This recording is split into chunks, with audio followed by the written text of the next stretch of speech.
জাতিসংঘের সাধারণ অধিবেশনের ফাঁকে অন্তর্বর্তী সরকারের প্রধান উপদেষ্টা ড মোহাম্মদ ইউনূসের সঙ্গে দ্বিপক্ষীয় বৈঠক করবেন মার্কিন প্রেসিডেন্ট জো বাইডেন।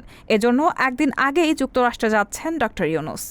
জানা গেছে, নিউ ইয়র্কের স্থানীয় সময় ২৪ সেপ্টেম্বর দুপুরে জাতিসংঘ সদর দপ্তরে বাংলাদেশ ও যুক্তরাষ্ট্রের শীর্ষ নেতারা বৈঠকে বসবেন।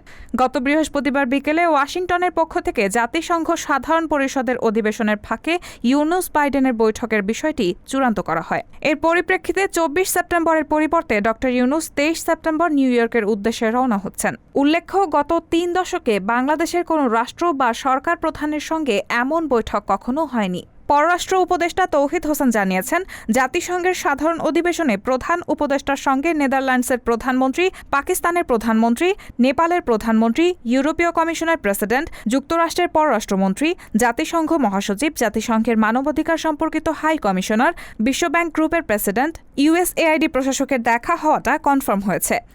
আর কিছু পাইপলাইনে আছে, সেগুলো শেষ মুহূর্তে জানা যাবে। রাহানা মুন, সবার কথা।